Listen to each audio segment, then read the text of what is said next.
이 아침 우리 하나님께서 주시는 축복의 말씀은 요한복음 19장 31절부터 42절이 되겠습니다. 요한복음 19장 31절로 42절입니다. 다 찾으셨으면 여러분의 성경을 높이 드시고 저와 함께 다짐하겠습니다. 이 말씀대로 지켜 행하겠습니다. 다시 한번 이 말씀대로 지켜 행하겠습니다. 제가 한 절, 여러분 한 절 나누어서 교독하도록 하겠습니다. 이날은 예비일이라. 유대인들은 그 안식일이 큰 날이므로 그 안식일에 시체들을 십자가에 두지 아니하려 하여 빌라도에게 그들의 다리를 꺾어 시체를 치워달라 하니, 군병들이 가서 예수와 함께 못 박힌 첫째 사람과 또 그 다른 사람의 다리를 꺾고 예수께 이르러는 이미 죽은 것을 보고 다리를 꺾지 아니하고 그중 한 군병이 창으로 옆구리를 찌르니 곧 피와 물이 나오더라. 이를 본 자가 증거하였으니 그 증거가 참이라. 저가 자기의 말하는 것이 참인 줄 알고 너희로 믿게 하려 함이니라. 이 일이 이룬 것은 그 뼈가 하나도 꺾이우지 아니하리라 한 성경을 응하게 하려 함이라. 또 다른 성경에 저희가 그 찌른 자를 보리라 하였느니라. 아리마대 사람 요셉이 예수의 제자나 유대인을 두려워하여 의논하더니 이 일 후에 빌라도더러 예수의 시체를 가져가기를 고하매 빌라도가 허락하는지라. 이에 가서 예수의 시체를 가져가니라. 일찍 예수께 밤에 나왔던 니고데모도 몰약과 침향 섞은 것을 100근쯤 가지고 온지라. 이에 예수의 시체를 가져다가 유대인의 장려법대로 그 향품과 함께 세마포로 쌌더라. 예수의 십자가에 못 박히신 곳에 동산이 있고 동산 안에 아직 사람을 장사한 일이 없는 새 무덤이 있는지라. 이날은 유대인의 예비일이요 또 무덤이 가까운 거로 예수를 거기 두니라. 아멘. 제자들, 이런 제목으로 은혜 나누기를 원합니다. 이미 본문을 읽었기 때문에 숨겨진 제자들이 누군지 압니다. 바로 아리마대 요셉과 니고데모의 믿음을 함께 살펴보면서 우리도 그와 같이 숨겨진 제자들로 하나님 앞에 나타나게 되기를 주님의 이름으로 축원합니다. 지난 몇 주간에 걸쳐서 아마 10월 아마 둘째 주부터인가요? 몇 주간에 걸쳐서 네 종류의 사람들의 실패를 살펴봤습니다. 이 네 종류의 사람들 속에는 베드로가 있었고 종교 지도자들이 있었고 또 빌라도가 있었고 군중들이 있었습니다. 여기에 가룟 유다는 제가 언급하지 않았는데요. 가룟 유다의 실패야말로 참으로 참혹한 실패라고 할 수가 있겠습니다. 왜냐하면 그런 예수님의 12제자 중에 한 사람이었기 때문에 진리에 대해서 누구보다도 많이 접했고 누구보다도 더 하나님의 나라를 잘 알 수 있는 사람임에도 불구하고 예수의 그리스도 되심을 믿지 못하고 실패한 다른 무리들과 다름없는 그러한 실패자가 됐을 뿐 아니라 또한 예수님을 은 30의 팔무로 말미암아 자책감에 빠져서 자기 목숨을 스스로 끊음으로 말미암아 구원의 기회조차도 놓쳐버렸기 때문에 어쩌면 가장 불행한 사람이 가룟 유다가 아닌가 생각합니다.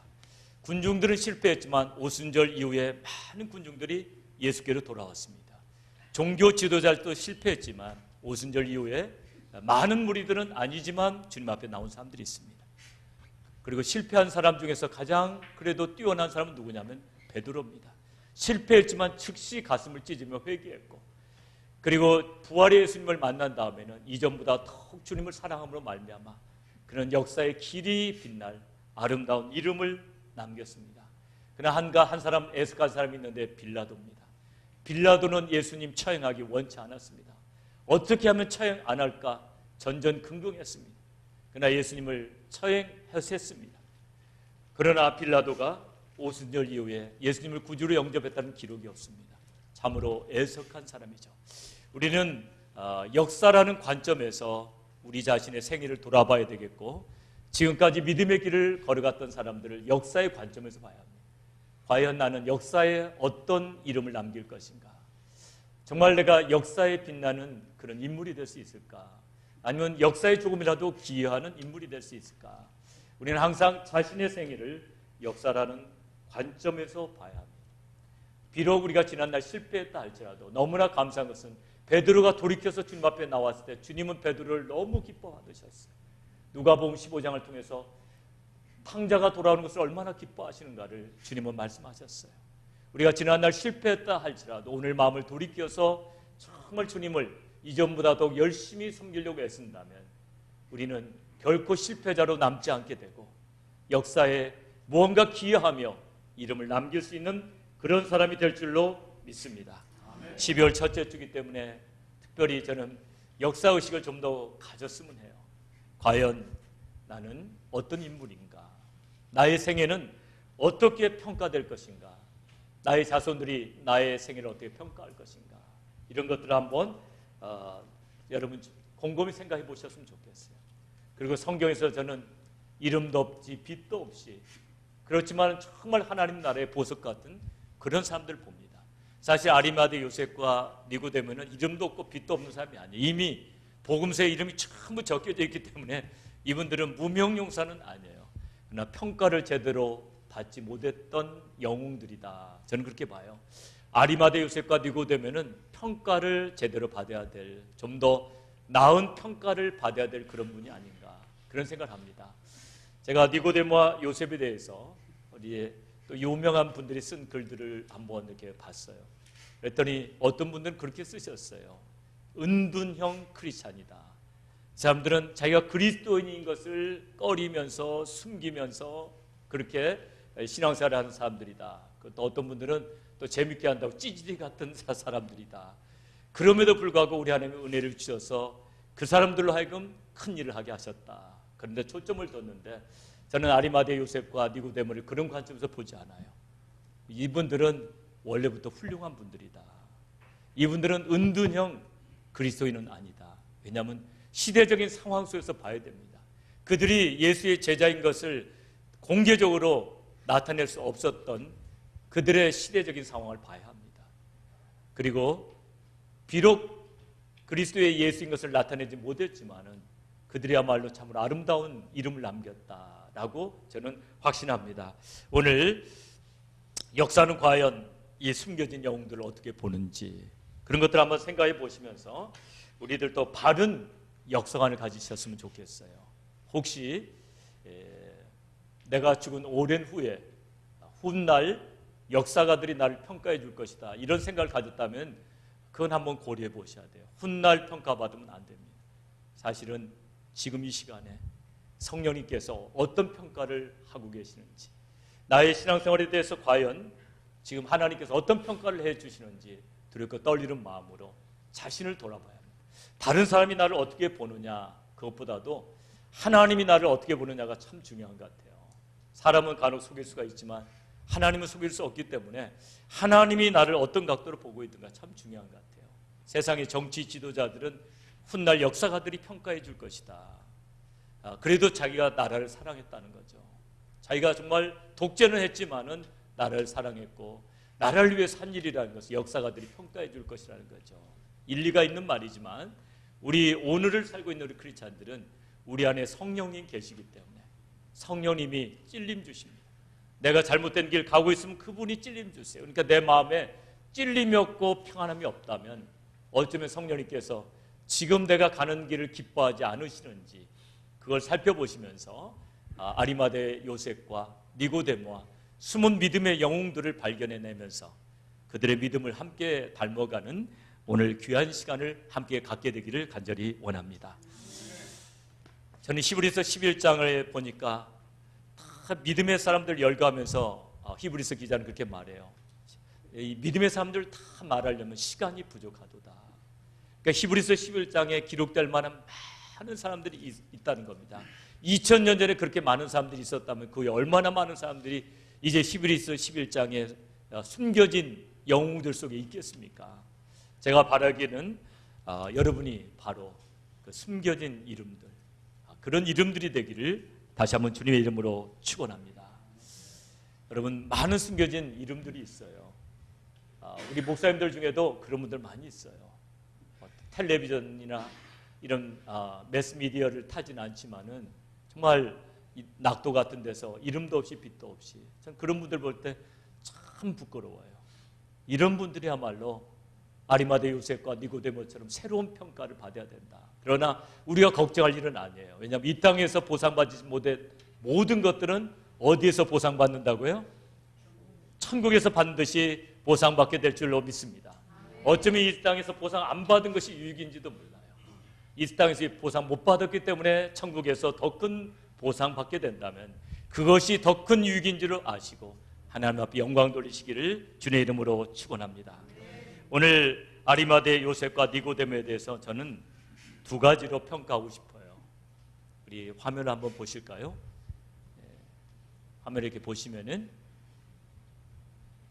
오늘 아리마대 요셉과 니고데모에 대해서 두 가지로 저는 평가하기를 원합니다. 역사에 남을 인물이다.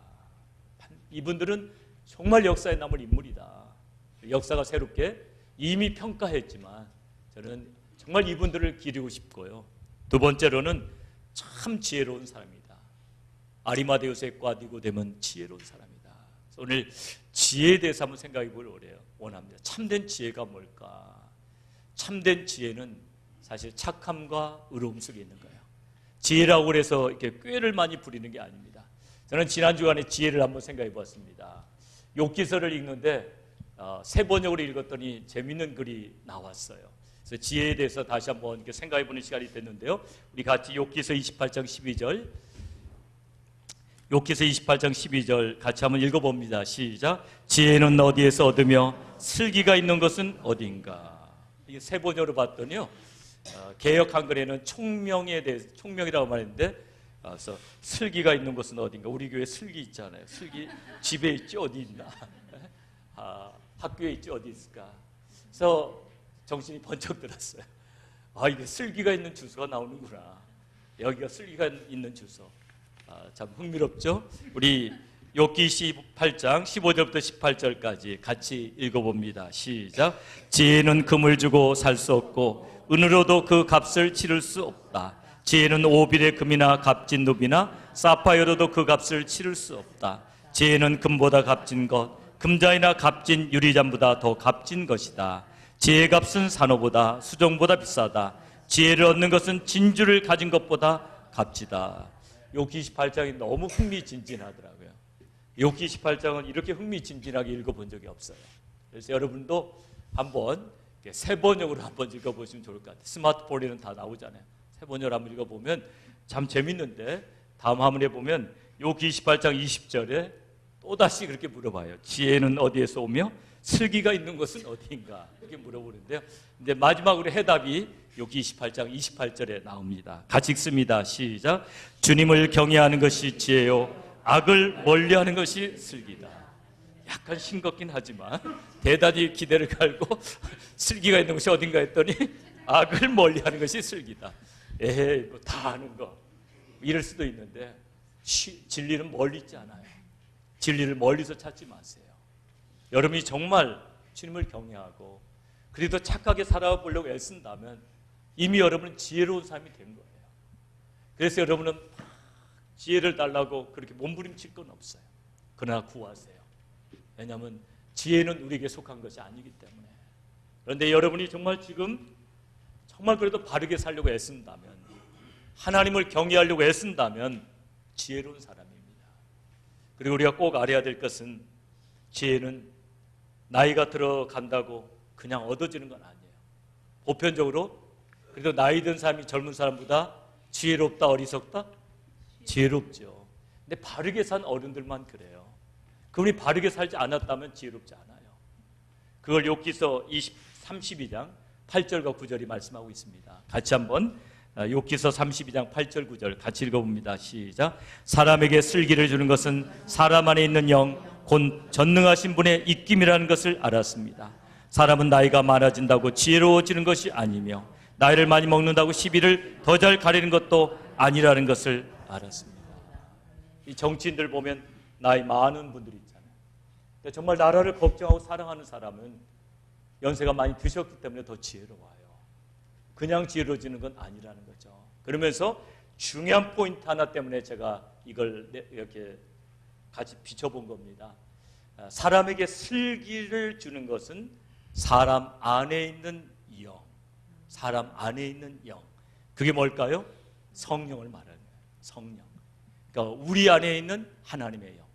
하나님의 영이 우리에게 지혜를 주세요. 그래서 지혜라는 것은 어떤 상황 속에서 가장 바른 행동을 하고 바른 결정을 할 수 있는 그런 능력이에요. 그게 지혜입니다. 그래서 아리마대와 요셉을 오늘 내가 지혜로운 삶을 하는 거예요. 예수님이 십자가에서 죽으시는 그 시점에서 가장 용기 있는 행동을 할 수 있었던 것, 그것은 준비되어 있었기 때문에 할 수 있었던 거예요. 만약에 준비되어 있지 않았다면 그런 행동할 수 없는 거예요. 그래서 이걸 새롭게 한번 평가해 볼 필요가 있습니다.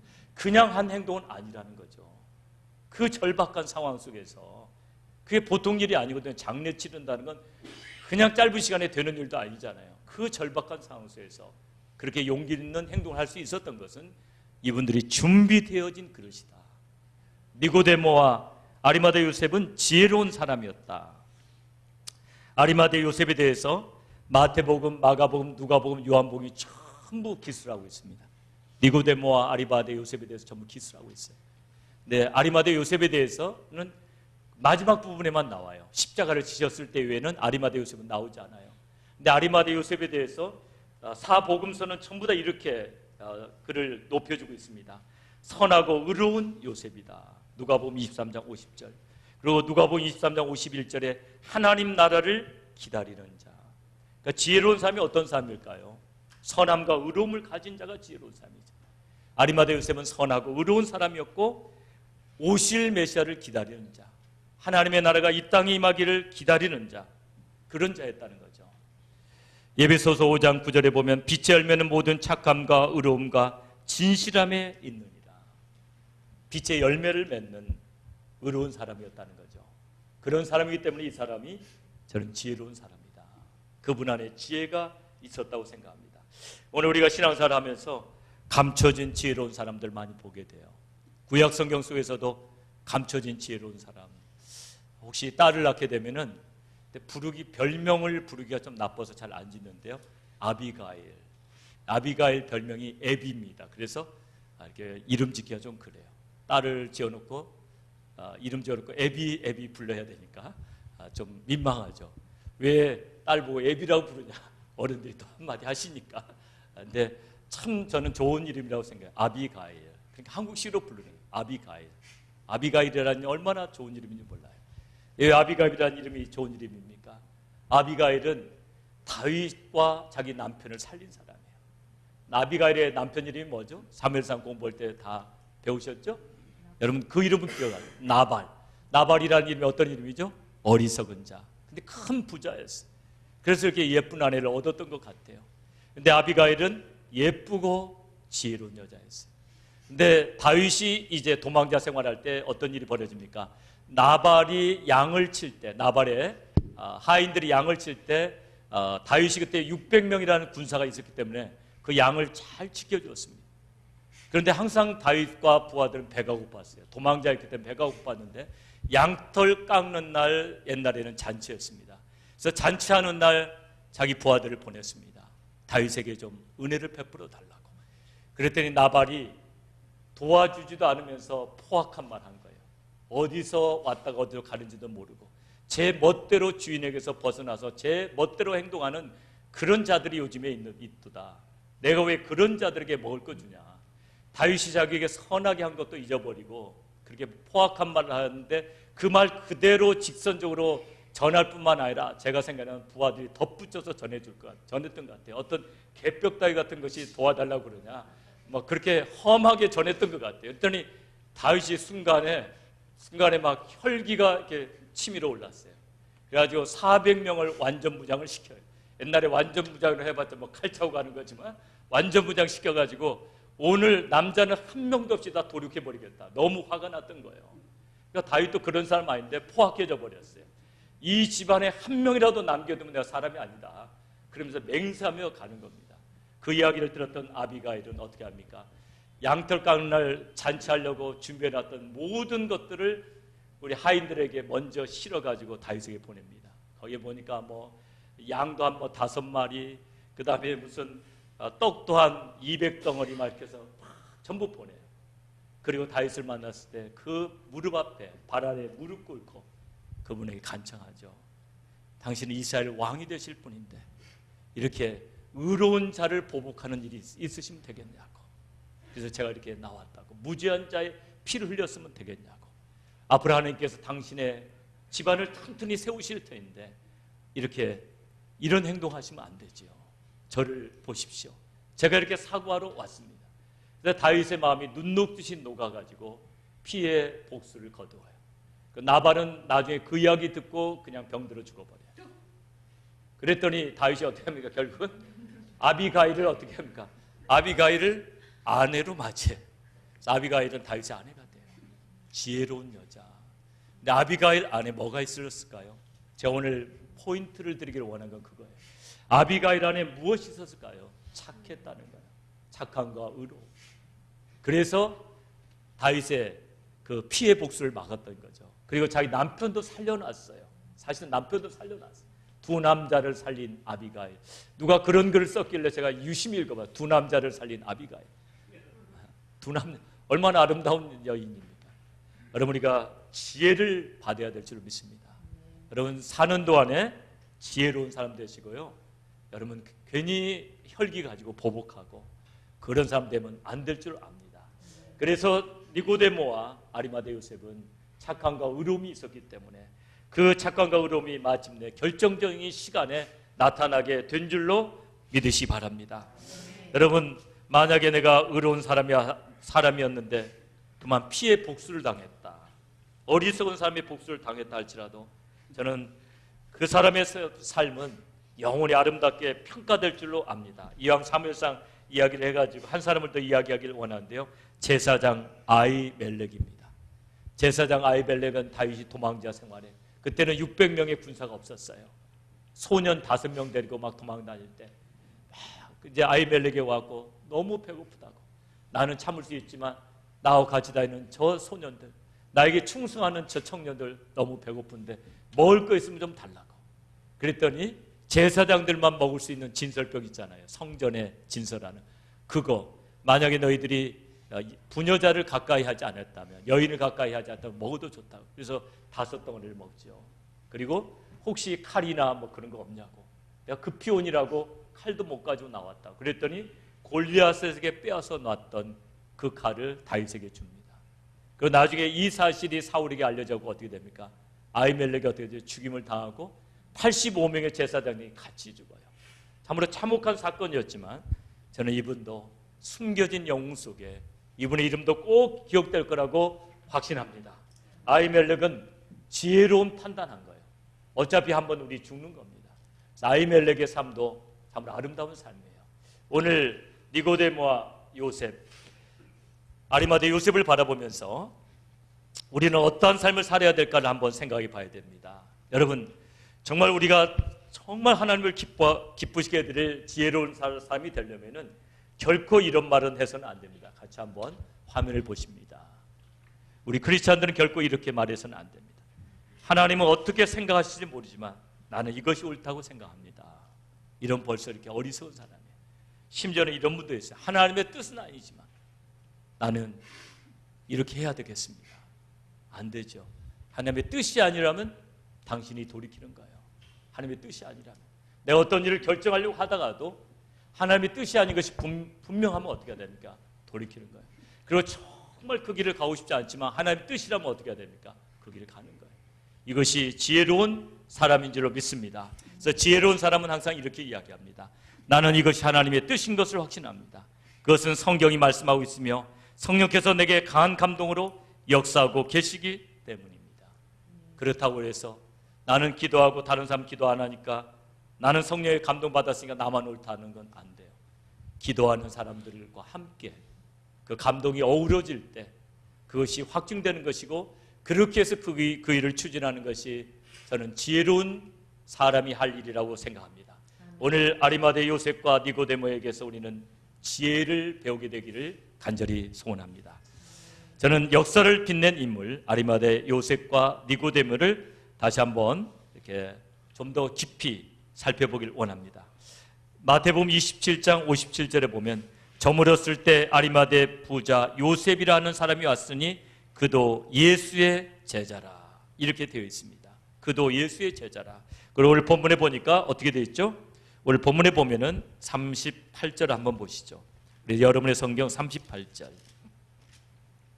38절을 같이 읽어봅니다. 시작. 아리마대 사람 요셉이 예수의 제자나 유대인을 두려워하여 의논하더니 이루에 빌라도더러 예수의 시체를 가져가기를 고하며 빌라도가 허락하는지라 이에 가서 예수의 시체를 가져가니라. 38절에 보니까 예수의 제자나 유대인들을 두려워하여 의논하더니, 의논한다는 게 뭡니까? 예수님의 제자라는 사실을 숨겼다는 겁니다. 그래서 혹자는 은둔형 그리스도인이라.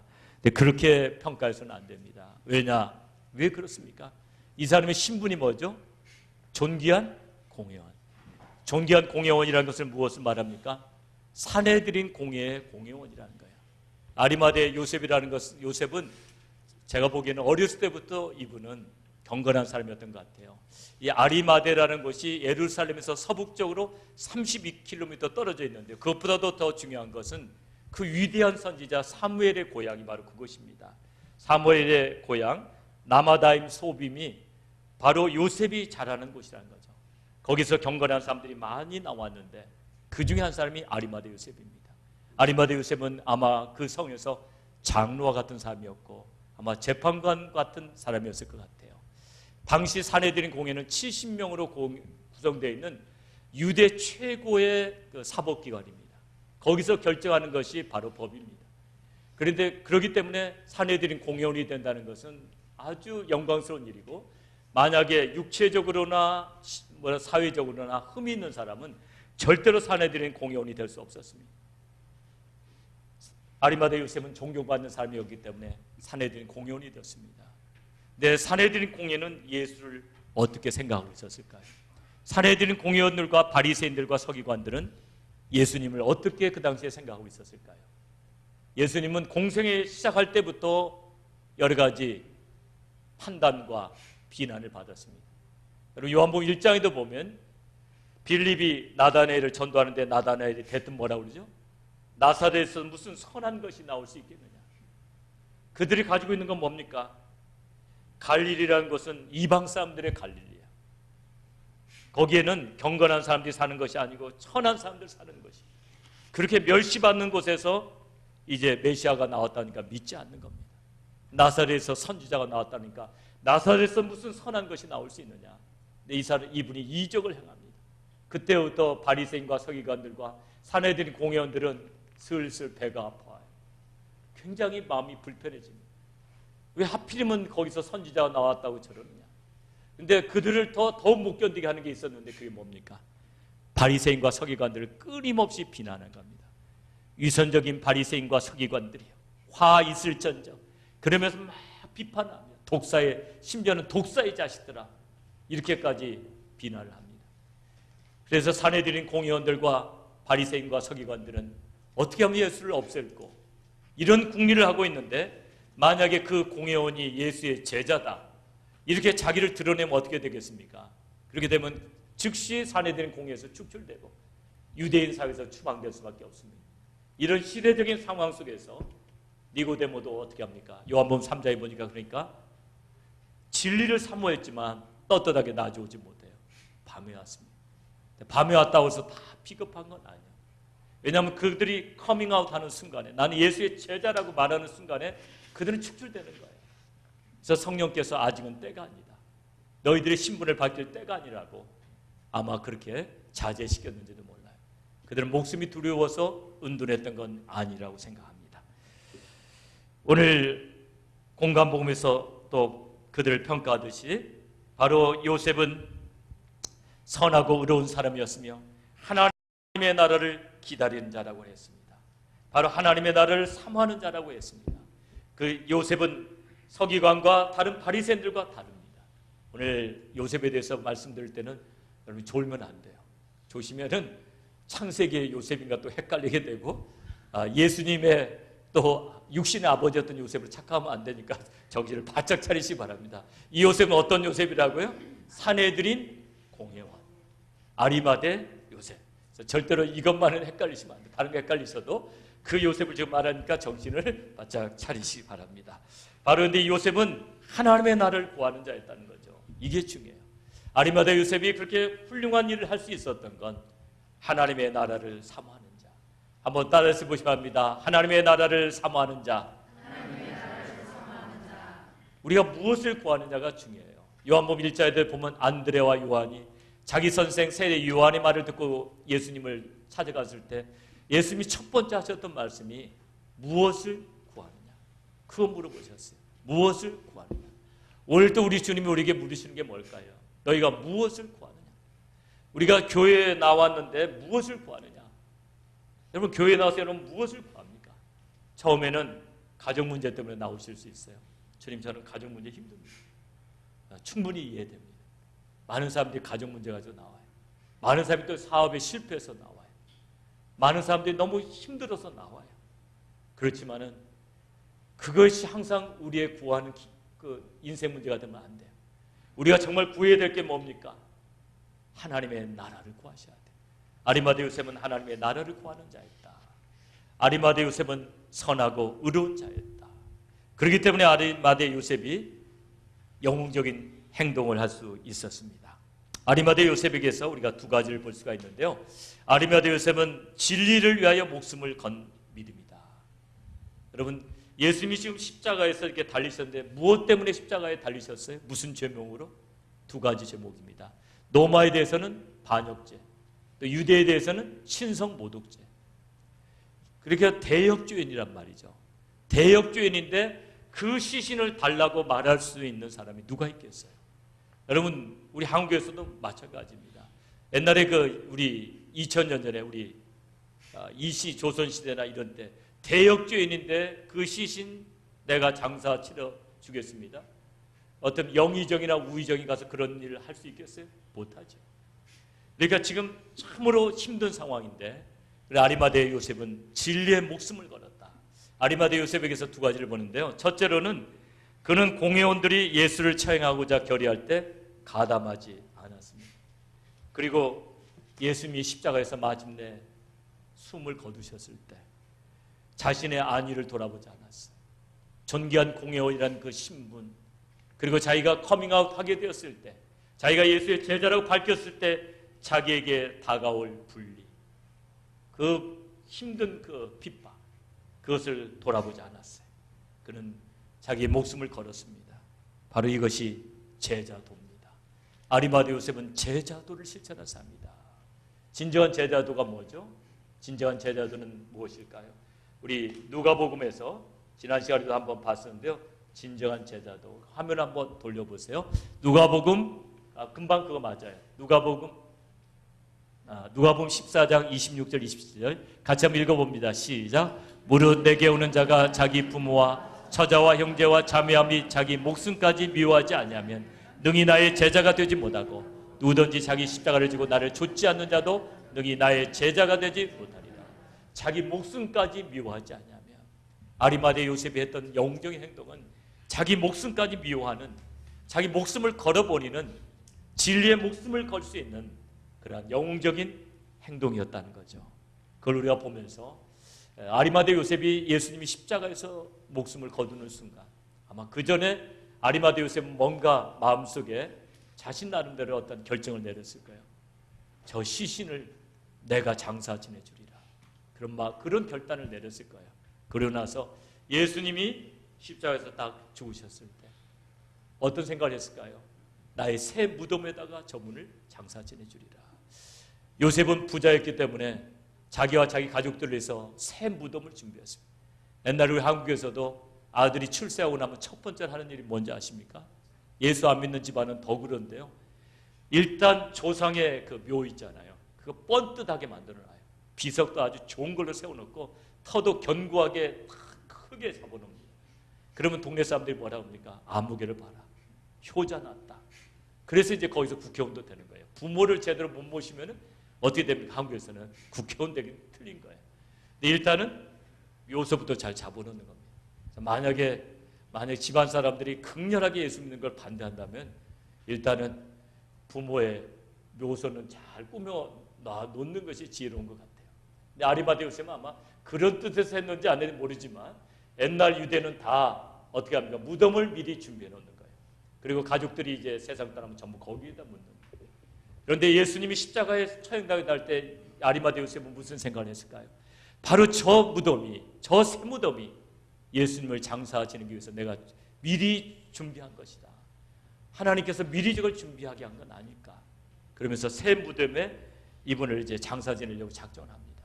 그런가 하면 니고데모는 예수님께 무엇을 가지고 나왔습니까? 오늘 본문에 보니까 39절을 봅니다. 39절 같이 읽어봅니다. 시작. 일찍 예수께 밤에 나왔던 니고데모도 몰약과 침향 섞은 것을 100근쯤 가지고 온지라. 100근이면요 100파운드가 넘어요.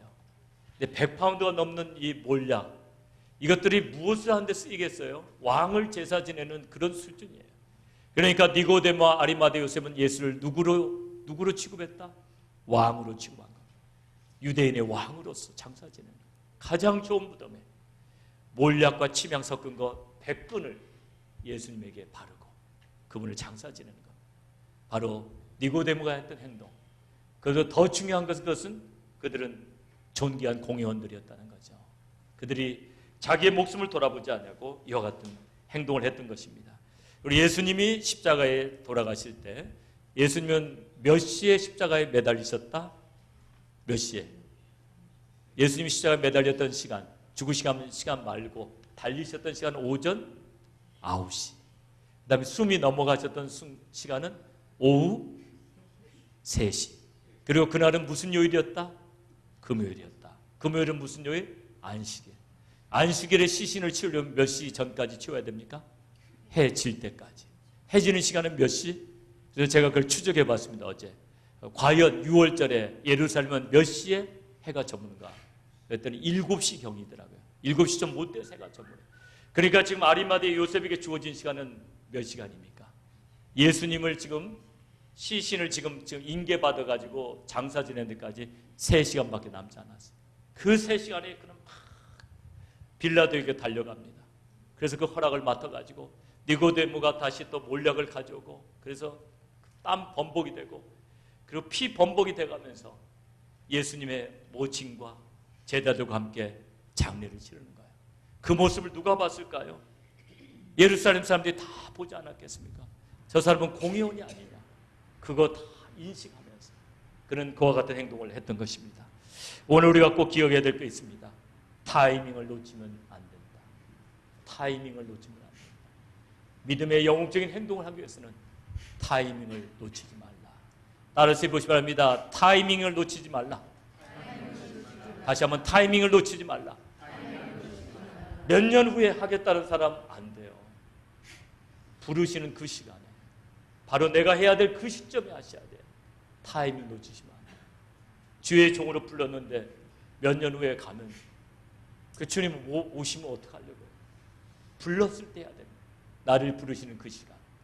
그러니까 아리마대 요셉에게 감동을 받은 그 시간에 아리마대 요셉은 존귀한 공회원이라는 자기 신분을 내려놓고 죽으면 죽으리라. 그 예수님의 시신을 인계받았던 겁니다. 누가복음에 보면 참 애석한 사람이 있습니다. 이 젊은 부자 간호는 영생에 관심이 있었습니다. 그래서 예수님이 지나가실 때 선한 선생님이여 내가 무엇하여 영생을 얻으리까? 왜 나를 선하다고 하느냐? 선한 분은 하나님 한 분밖에 없느니라. 네가 이런 계명을 다 아느냐? 간음하지 말라, 살인하지 말라, 도적질하지 말라, 거짓 증거하지 말라, 내 부모를 공경하라는 계명을 다 알고 있겠지. 제가 그 계명을 어렸을 때 다 지켰습니다. 내게 한 개 부족한 것이 있으니 내게 있는 것을 다 팔아 가난한 자들에게 나눠주고 너는 나를 따르라. 이랬을 때 이 부자 간호는 돈이 많으므로 근심하며 갔더라. 그 부자 간호니 얼마 후에 마음을 돌이켰을지 몰라요. 그러나 타이밍을 놓친 거예요. 예수님의 12제자가 될 수 있는 그 귀중한 타이밍, 그걸 놓친 거예요. 오늘 우리가 정말 성령에 우리에게 감동을 주실 때, 내게 그걸 주셨을 때 나의 목숨을 돌아보지 않냐고, 나의 상을 돌아보지 않고 믿음으로 결정적인 순간에 행동으로 옮기는 것, 그것이 정말 하나님이 기뻐하시는 진정한 믿음인 줄로 믿습니다. 썩어 없어질 것들을 버려서 썩지 아니한 것을 얻을 수 있다면 우리는 축복된 사람이 될 것입니다. 사랑하는 여러분, 무명용사편에, 히브리서 11장 무명용사편에 여러분의 정말 영웅적인 그 믿음의 행동들이 기록되게 되기를 주님의 이름으로 축원합니다. 우리도 할 수 있습니다. 성령의 감동을 따라서 하나님이 기뻐하시는 일들을 한다면 이 땅에서 비록 알려지지 않는다 할지라도 하나님 나라에 기억되는 무명용사가 되고 아리마대 요셉과 니고데모처럼 믿음으로 하나님을 기쁘시게 되는 사람이라는, 지혜로운 사람이라는, 선하고 의로운 사람이라는 아름다운 호칭을 갖게 될 줄로 믿습니다. 이 시간에 아리마대 요셉과 니고데모를 기억하시면서 주여 우리도 그와 같은 사람이 되게 해 주시옵소서. 우리도 그와 같이 지혜로운 사람, 착하고 의로운 사람, 결정적인 시기에 제자도를 행할 수 있는 그런 사람이 되게 해달라고 우리 하나님 앞에 한번 간절히 통성으로 같이 기도하겠습니다. 사랑의 아버지 하나님, 은혜와 사랑을 진심으로 감사를 드립니다. 아리마대 요셉과 니고데모를 보면서 참으로 우리도 결정적인 시기에 믿음의 영웅적인 행동을 할 수 있는 그런 사람 되게 하여 주시옵소서. 세상 썩어 없어질 것들이 연연하지 말게 도와주시고 하나님이 기뻐하시는 일, 하나님의 나라를 위하여, 하나님이 기뻐하시는 일을 위하여 우리를 쳐서 복종시킬 수 있는 그런 그릇들이 되게 하여 주시옵소서. 우리 하나님, 아버지 상황에 얽매이지 아니하지 않고 아버지한 성령의 감동을 따라 결정을 내릴 수 있는 행동을 할 수 있는 우리 모두가 되게 하여 주시옵소서. 그리하여 하나님 나라에 가는 날 잘했다 칭찬받는 우리 모두 되게 하여 주시옵소서. 주님 감사합니다. 아리마대 요셉과 니고데모의 믿음을 본받게 하여 주시옵소서. 함께 하여 주시옵소서. 존귀하신 아버지 감사합니다. 오늘 아리마대 요셉과 니고데모의 아름다운 행함을 바라보며 우리도 그와 같은 사람 되기를 소망합니다. 결정적인 시간에 타이밍을 놓치지 아니하고 나의 안위를 염려하지 아니하고 성령의 감동을 따라 우리를 온전히 드리며 우리의 행함을 보일 수 있는 그런 사람이 될 수 있도록 도와 주시옵소서. 그래야 하나님 나라에 가는 날 잘했다 칭찬받는 지혜로운 사람들이 다 될 수 있도록 우리를 도와 주시옵소서. 우리와 함께 하시는 좋으신 주님을 찬양하오며 예수님의 이름으로 기도드리옵나이다. 아멘. 아멘. 오늘 말씀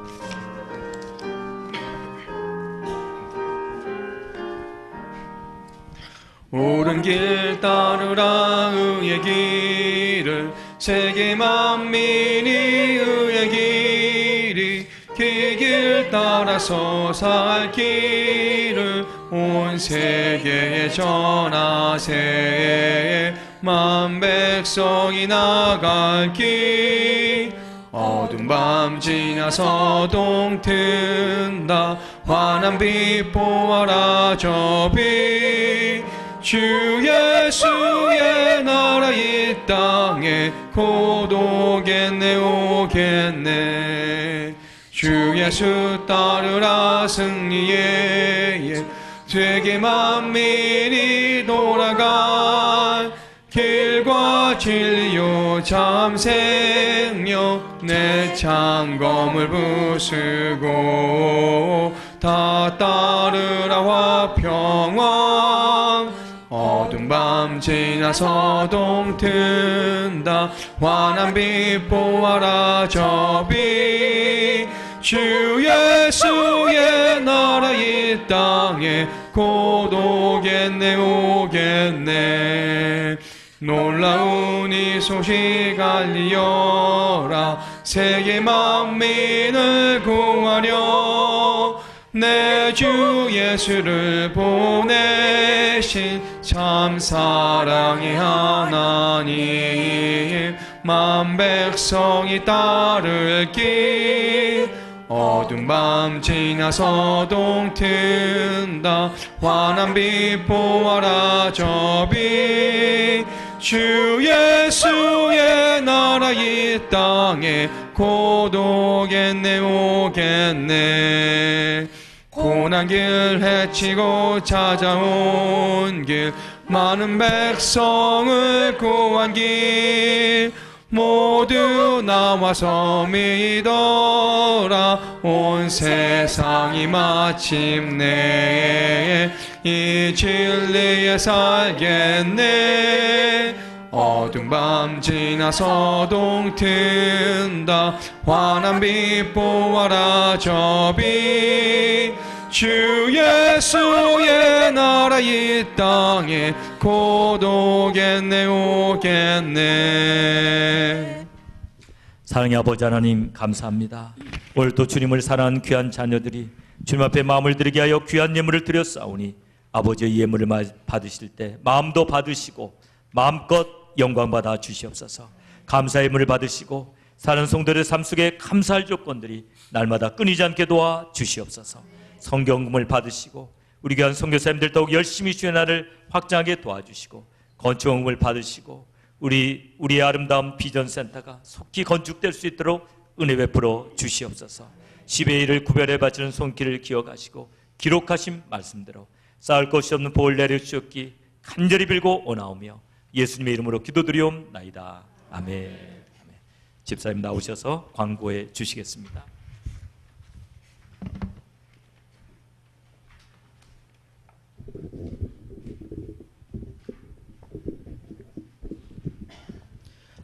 광고 말씀드리겠습니다.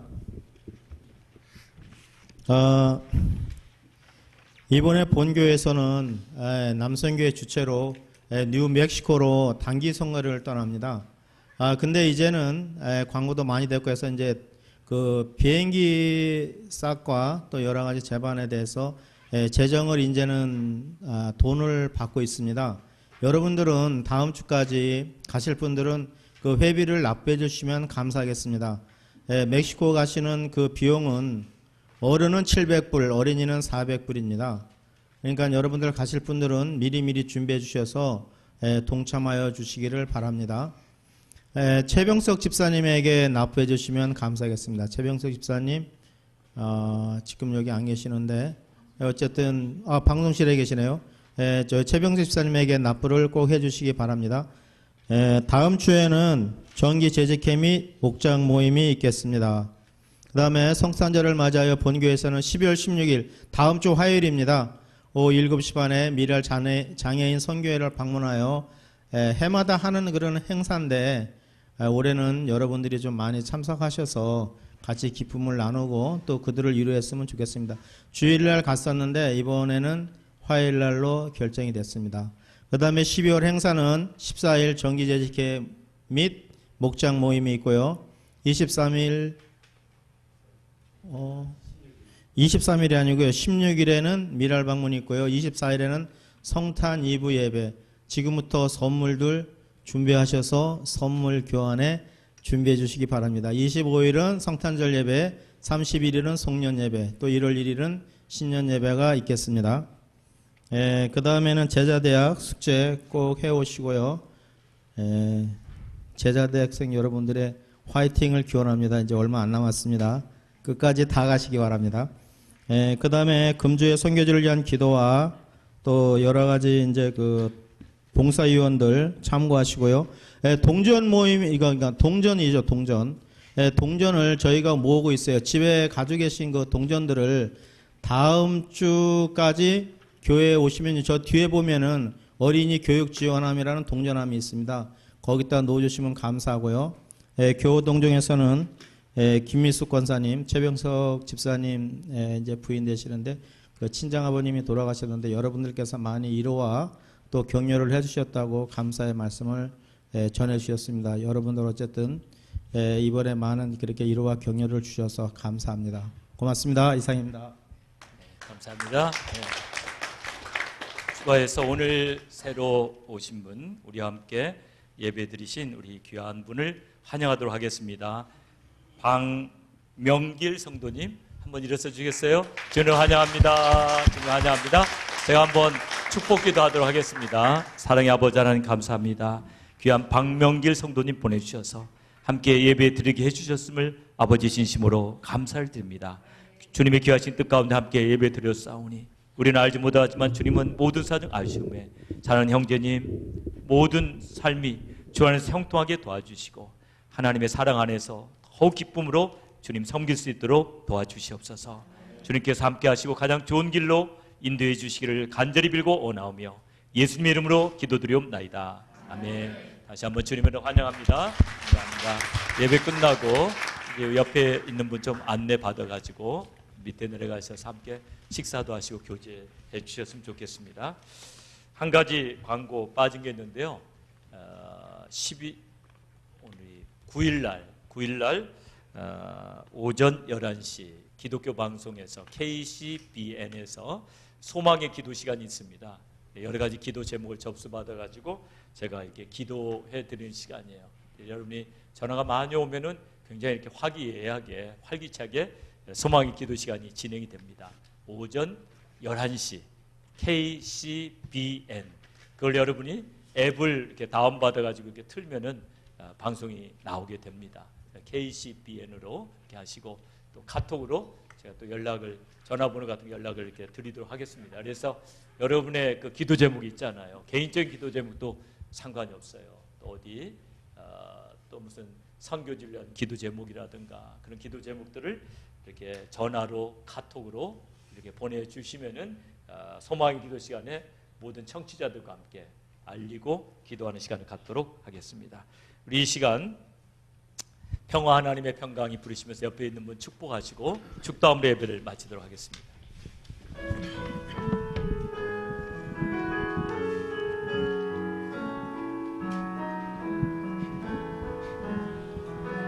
평화 하나님의 평강이 당신의 삶에 넘쳐나기를 평화 하나님의 평강이 당신의 삶에 가득하기를 축복합니다.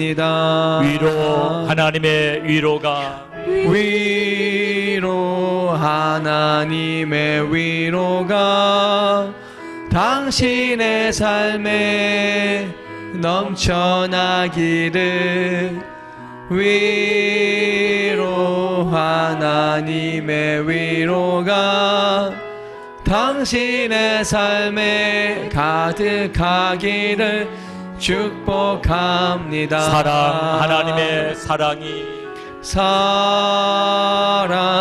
하나님의 사랑이 당신의 삶에 넘쳐나기를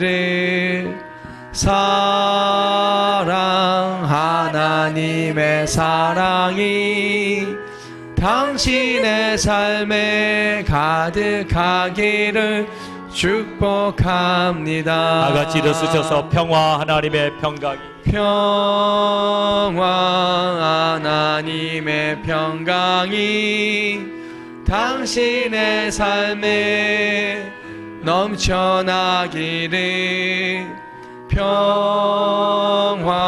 하나님의 평강이 당신의 삶에 가득하기를 축복합니다. 옆 사람 보시면서 주의 이름으로 사랑합니다. 주의 이름으로 축복합니다. 기도하겠습니다. 지금은 우리 구주 예수 그리스도의 은혜와 우리 아버지 하나님의 무한하신 사랑과 성령의 감동감화 교통 충만하심이 아리마대 요셉과 니고데모를 본받아 지혜로운 사람이 되고 진리를 위해서 나의 모든 것을 아끼지 아니하고 헌신하리라 다짐하며 돌아가는 우리 간 성도들과 그 가정과 기업 위에 이제로부터 영원토록 함께 하실지어다.